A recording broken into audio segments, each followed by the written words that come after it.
I think if you ask anybody who knows Alan, the first thing they would say is that he's the kindest man they've ever met. Everyone should be lucky enough to have friends like the Ashtons. They're incredible people. Karen, of course, is one of my good friends, and she has a warm and generous heart and always is kind of aware of looking out for other people. Karen, the description would be vivacious, funny, very visionary about the kinds of things that are important to her, and very interested in going and doing what it takes to get that job done. The thing I admire most about Alan is he is such a genuine person. He, you know, when you talk to Alan, you know exactly who you're talking to. Alan and Karen are very much down to earth. Evidences of that are when it comes fall time, you will see them in the kitchen together, canning peaches, making peach leather. Tomatoes go up, beans go up. Alan has always been very much involved in gardening.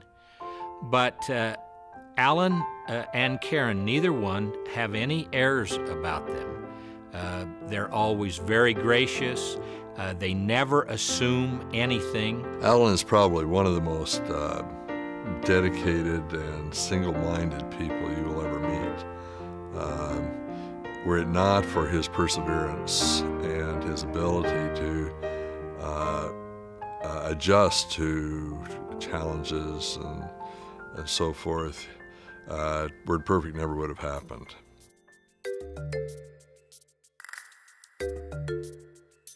Word Perfect was really a miracle.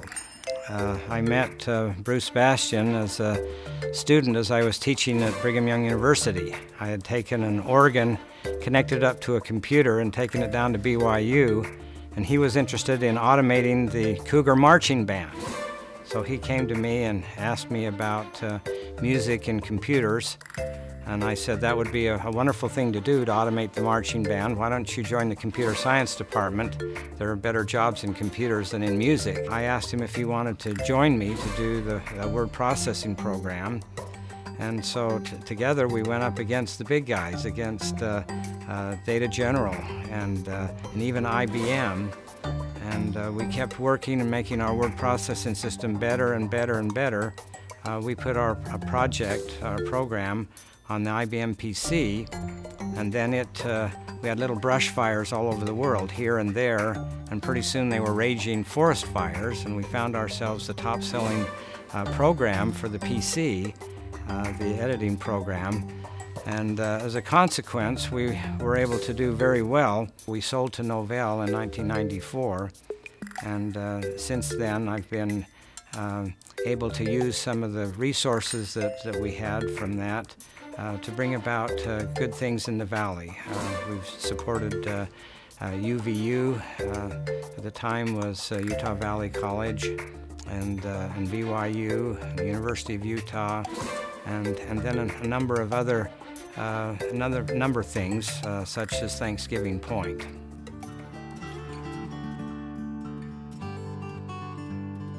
Thanksgiving Point really began with the idea of giving back to the community. Alan and Karen had been blessed financially, and they acknowledged that they had been blessed and that you don't really make that kind of money on your own.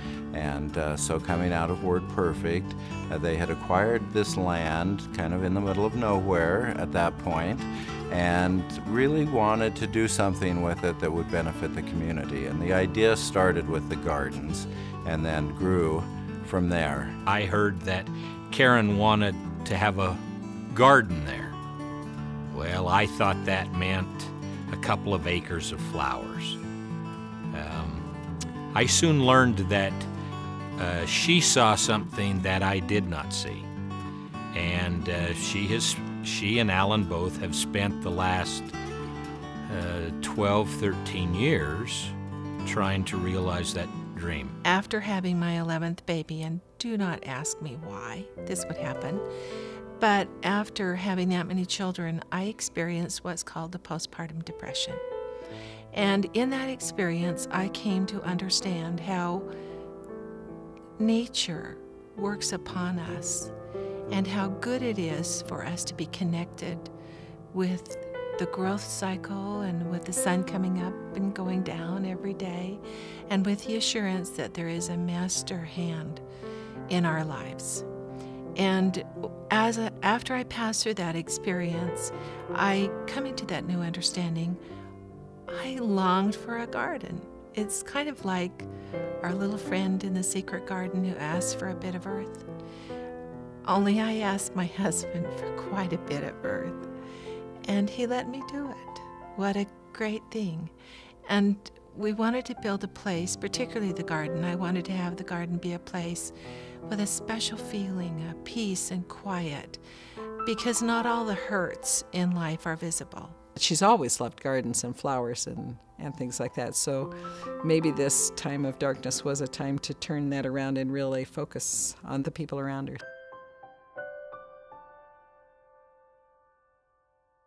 Karen and Alan are both quite distinguished in their ability to look way down the road in what they're trying to accomplish, and to make the little investments day by day, whether it's with family, with business, or with their philanthropy, things that will make a difference and be important over the long term. I am so grateful to see the sun every morning.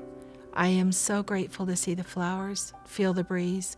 If I can help any child at any time find a problem early and be able to continue in their life to enjoy those blessings, I am really earnest about being involved in that kind of thing. For me, sight is a very important thing. I remember as a child, the first time I got glasses, I said, "The trees have leaves on them." I had had sight problems all along, and unbeknownst to me, I had a case of Fuchs's corneal dystrophy. My father had that as well, which is a lack of cells in the cornea. Sight to me is something that is very important, and we're very pleased that we're able to help financially, help others that may have difficulties with sight. In my experience, Alan and Karen are people of vision, strictly through my personal experience with them at Thanksgiving Point. The capacity to look forward and to see the population growth and to see where that population growth was going to come together at Thanksgiving Point, and to create a place where families could come together, have experiences that make a difference in their lives, and to enjoy one another in a way that forms bonds and forms relationships that can't be enjoyed in any other way or developed in any other way is really solidifies for me what it means to be people of vision.